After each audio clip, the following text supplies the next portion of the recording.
Hello guys, welcome back to this channel. तो आज मैं एक्सप्लेन करने वाली हूँ सोलोमन्स वर्जरी सीजन 1 के एपिसोड 8 को। मैंने इसके बाकी सारे एपिसोड ऑलरेडी एक्सप्लेन कर दिए हैं, तो वो आपको मेरे डिस्क्रिप्शन बॉक्स में मिल जाएंगे। तो चलिए एक्सप्लेनेशन को स्टार्ट करते हैं।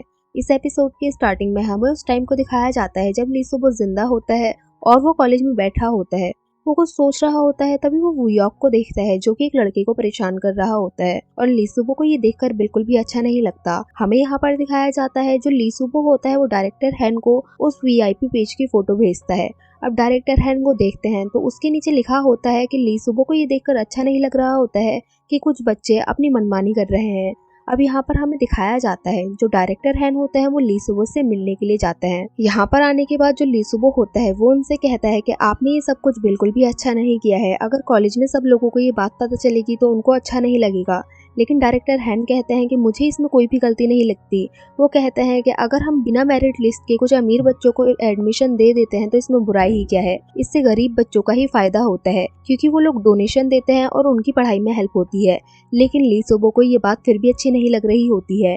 इसके बाद हमें दिखाया जाता है जो ली सुबो होता है वो अपना फोन पानी में फेंक देता है और वो यहाँ से चले जाता है। लेकिन वो डायरेक्टर हैन से कह रहा होता है कि ये सब कुछ अभी खत्म नहीं हुआ है। इसके बाद हमें प्रेजेंट डे का सीन दिखाया जाता है और हमें यहाँ पर हियरिंग का सीन दिखाया जाता है। यहाँ पर वहीं से स्टार्ट होता है जो वो कह रहा होता है कि जो ली सुबो है वो किसी से मिलना चाहता था। इसके बाद हमें दिखाया जाता है जो सियोन होती है वो जीहून से मिलती है और उसको बताती है कि उसके पास एक और गवाह है और वो चाहती है जब वो गवाह वहाँ पर आए तो वूयॉक वहीं पर प्रेजेंट रहे।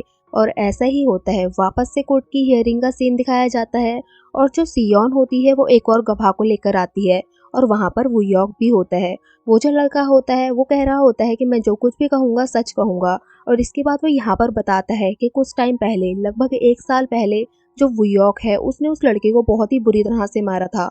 और यहाँ पर हमें प्रूफ के तौर पर फोटोज भी दिखाई जाती हैं। वो कहता है कि मुझसे बस कॉफी उसके ऊपर गिर गई थी और उसने मुझे बेहोश होने तक मारा। यहाँ पर सभी लोग ये देखकर काफी गुस्सा होने लग जाते हैं वूयॉक पर। और वो लड़का वूयॉक के पास आता है और वो उससे कहता है कि मैं तुमसे कोई क्वेश्चन पूछना चाहता हूँ। और वो उससे कहता है कि तुमने मेरे साथ ऐसा क्यों किया। और वो उससे ये भी कहता है कि मुझसे माफी मांगो क्योंकि तुम्हारे वकील ने सब कुछ रफा दफा कर दिया था, लेकिन मैं चाहता हूँ कि तुम मुझसे फिर भी माफी मांगो। यहाँ पर जो वूयॉक होता है वो उस लड़के से कहता है कि तुम्हारी पिटाई के बदले हमने तुम्हें बहुत सारे पैसे भी दिए थे। लेकिन वो जो लड़का होता है वो अपने पॉकेट से एक ड्रिंक निकालता है और वूयॉक के सर पर डाल देता है। वूयॉक को ये देखने के बाद बहुत ज्यादा गुस्सा आ जाता है और वो उस लड़के को मारने के लिए जाता है, लेकिन वहाँ पर खड़े सभी लोग उसको पकड़ लेते हैं। यहाँ पर हमें दिखाया जाता है जो सियोन होती है वो ज्यूरी से ये कह रही होती है कि वूयॉक एक बहुत ही बुरा लड़का है जो कि बिना वजह के किसी को भी मार सकता है, इसलिए इससे जाहिर होता है कि उसी ने खून किया है। इसके बाद हमें दिखाया जाता है कोर्ट की हियरिंग यहीं पर खत्म हो जाती है और वो जो लड़का होता है जिसने गवाही दी होती है वो सियोन से कॉलेज के बाहर मिलता है और यहाँ पर वो सियोन से थैंक यू बोल रहा होता है क्योंकि वो चाहता था कि वो एक बार वूयॉक से मिले और उससे अपने मन की बात बोले और उसके साथ ऐसा कुछ करे। उसने ये सब कुछ बहुत टाइम से प्लान कर रखा होता है। और वो सियोन से ये भी कहता है कि तुम इस केस को कभी मत छोड़ना, भले ही तुम हारो या जीतो ये मैटर नहीं करता है, लेकिन तुम्हें इससे सेटिस्फेक्शन मिलेगा। और यहाँ पर हमें ली जूरी को भी दिखाया जाता है जो कि अपने मॉम के साथ होती है। अब उसने भी वो वीडियो देख लिया होता है जिसमें कि वूयॉक के ऊपर ड्रिंक डाली गई थी। उसकी मॉम ली जूरी को यहाँ से कहीं और ले जाने वाली थी, लेकिन ली जूरी यहाँ से जाने से मना कर देती है। इसके बाद हमें वूयॉक को दिखाया जाता है जो कि कॉलेज में ही नहाता है और यहाँ पर वो उसी लड़के के बारे में सोच रहा होता है। अब हमें यहाँ पर उसकी गर्लफ्रेंड को दिखाया जाता है जो कि पागलों की तरह बिहेव कर रही होती है और वो बहुत ही ज्यादा गुस्से में भी होती है। अब यहाँ से गुस्से में वूयॉक चले जाता है और उसका फ्रेंड यहाँ पर आता है और वो उसके लिए कुछ कपड़े लेकर आया होता है, लेकिन जीहून जो होता है वो उसके फ्रेंड से कहता है कि मुझे तुमसे अकेले में कुछ बात करनी है। अब जीहून वूयॉक के फ्रेंड से पूछता है कि आखिर वूयॉक ने उसको मारा क्यों था। तब उसका फ्रेंड बताता है कि वो कभी कभी बिना वजह के भी लोगों को मारता है अपना गुस्सा निकालने के लिए। तो यहाँ पर जीहून कहता है कि वो दूसरे लोगों पर अपना गुस्सा कैसे निकाल सकता है। तब उसका फ्रेंड बताता है कि उसके अंदर बहुत ज्यादा गुस्सा भरा रहता है और वो सब कुछ उसके पापा और उसकी माँ की वजह से होता है क्योंकि जो उसके डैड हैं वो उसकी मॉम को बहुत ज्यादा मारते हैं और जीहून को ये देखकर बिल्कुल भी अच्छा नहीं लगता, इसलिए वो अपना गुस्सा दूसरे के ऊपर निकालता है। और उसका फ्रेंड कहता है लेकिन वो किसी का खून नहीं कर सकता है और ये सच है। तब वो लोग सोच रहे होते हैं कि वो ये बात को प्रूफ कैसे करेंगे। तब उसका फ्रेंड बताता है कि वूयॉक ने तुम्हें जिस आदमी के बारे में बताया था उसको मैंने भी देखा था। वो उसको बताता है कि वो आदमी बहुत ही डरावना लग रहा था और और वो उसके डैड के साथ बैठा था और वो कहता है कि उसके लंबे बाल थे। तब जो जीहोन होता है वो उससे कहता है कि तुम्हें कुछ और याद है, लेकिन उसके फ्रेंड को उस आदमी के बारे में ज्यादा कुछ याद नहीं होता है। इसके बाद हमें कॉलेज के सीन को दिखाया जाता है। यहाँ पर हमें प्रिंसिपल को दिखाया जाता है जो कि स्ट्राइक को लेकर बहुत ही ज्यादा परेशान हो रहे होते हैं। कुछ टीचर इन बच्चों के सपोर्ट में होते हैं तो एक टीचर उनके अगेंस्ट भी होती है। वो कह रही होती है कि हमें इस ट्रायल को बंद कर देना चाहिए, लेकिन जो टीचर उनके सपोर्ट में होती है वो यहाँ पर बोलती है कि हमने ये ट्रायल बच्चों के कहने के बाद ही स्टार्ट किया है। अब जब तक बच्चे इस ट्रायल को बंद करने के लिए नहीं बोलते तब तक हम लोग इस ट्रायल को बंद नहीं कर सकते हैं। इसके बाद हमें डायरेक्टर हान को दिखाया जाता है जिनके पास की वीआईपी बच्चों की नई लिस्ट आई होती है जिनका की एडमिशन होना होता है, और वो अपने सेक्रेटरी से पूछ रहे होते हैं कि लिस्ट इतनी कम क्यों है। तो वो उनको बताता है कि जब से वू यॉर्क के ऊपर केस हुआ है तब से कुछ बच्चे यहाँ पर एडमिशन नहीं लेना चाहते हैं। वो इस लिस्ट को प्रोसेस करने के लिए बोलते हैं, लेकिन उनका असिस्टेंट उनको सलाह देता है कि हमें अभी इस लिस्ट को प्रोसेस नहीं करना चाहिए। लेकिन फिर भी जीहान उनसे कहते हैं कि तुम जैसा मैं कहता हूँ वैसा ही करो। इसके बाद हमें सियोन को दिखाया जाता है जो कि काम कर रही होती है और उसके साथ वहाँ पर जूनयोंग भी बैठा होता है। तभी सियोन की नाक से खून आने लग जाता है, लेकिन वो इस बात पर भी खुश होती है क्योंकि वो बहुत ही अच्छे से काम कर रही होती है। अब जो सियोन होती है वो अपने घर वापस आ जाती है और यहाँ पर वो ग्रुप की मैसेज को पढ़ रही होती है जिसमें लोगों ने वू यॉर्क के बारे में बहुत ही उल्टा सीधा लिखा होता है। अब सियोन को ये पढ़ के थोड़ा बुरा लगता है और वो जुंगपा को मैसेज करके बोलती है कि जो मैं कर रही हूँ वो सब कुछ सही है या नहीं। तब जुंगपा उससे बोलता है कि वो याद करो जिसके लिए तुमने ये काम स्टार्ट किया था, और जो सियोन होती है वो खुद को थोड़ा नॉर्मल फील कराती है। इसके बाद हमें जीहोन को दिखाया जाता है जो कि इस बारे में सोच रहा होता है कि ली सुबो को अगर किसी से मिलना होता था तो वो प्रॉब्लम क्रिएट करता था, और ऐसा ही एक बार उसने जीहोन के साथ भी किया था। अब जब जीहोन के डैड घर वापस आते हैं तो जीहोन उनसे पूछता है कि कभी आप ली सुबो से मिले थे क्या, और वो आप ही तो नहीं थे जिससे कि वो मिलना चाहता था। लेकिन उसके डैड उसको पूरी तरह से मना कर देते हैं और कुछ बातें बोलकर उसको घुमा देते हैं। लेकिन उनकी मेमोरीज के थ्रू हमें दिखाया जाता है कि यहाँ पर उसके डैड ने ली सुबो को एक थप्पड़ भी मारा था, लेकिन वो सब कुछ यहाँ से टालकर चले जाते हैं। इसके बाद हमें सियोन को दिखाया जाता है जिसके पास किसी का कॉल आता है और वो अपने फ्रेंड्स के साथ मिलकर ली सुबो के भाई के पास चले जाते हैं। यहाँ पर हमें दिखाया जाता है जो ली सुबो का भाई होता है वो इन लोगों को एक फोन देता है और कहता है कि ली सुबो ने हाल ही में एक फोन खरीदा था, और वो उसको बताता है कि यहाँ पर कुछ अजीब हुआ।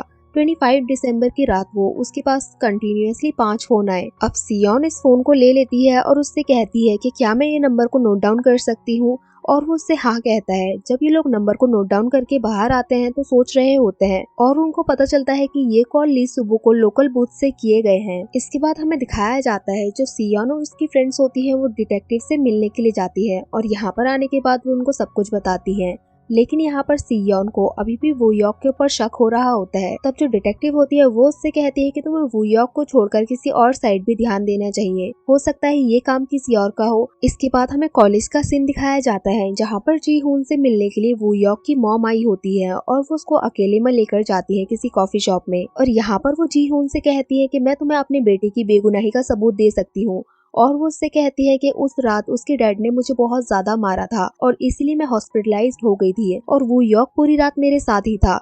वो उससे ये भी कहती है कि मेरा बेटा मुझे बहुत ज्यादा अच्छा मानता है, इसलिए वो कभी भी कन्फेस नहीं करेगा जिससे कि मेरी बदनामी ना हो जाए। लेकिन उसकी मॉम कहती है कि मैं उसकी बेगुनाही के लिए सब कुछ गवाही देने के लिए रेडी हूँ। यहाँ पर जो जी हून होता है वो उनसे मना कर देता है कि आपको गवाही देने की जरूरत नहीं है और मैं सब कुछ संभाल लूंगा। लेकिन वो यहाँ पर उनसे उस आदमी के बारे में पूछता है जो कि उस रात उनके घर आया था और वो वू यॉर्क के कमरे में भी गया था। अब ये सीन यहीं से कट हो जाता है और हमें सियोन और उसकी फ्रेंड्स को दिखाया जाता है जो कि अलग अलग लोकल बूथ पर जाकर सब कुछ पता लगाने की कोशिश कर रही होती है और उनको एक जगह मिलती है। यहाँ पर हमें दिखाया जाता है जो सियोन होती है वो एक बूढ़े अंकल को नोटिस करती है जिनकी शॉप लोकल बूथ के सामने ही होती है। अब वो उन अंकल के पास जाती है और उनसे पूछताछ करती है। उन अंकल को ऑलरेडी इस केस के बारे में पता होता है, इसलिए वो उससे कहते हैं कि मैंने 25 दिसंबर को एक लड़के को यहाँ पर देखा था जो कि बहुत ही ज्यादा परेशान था और रो भी रहा था।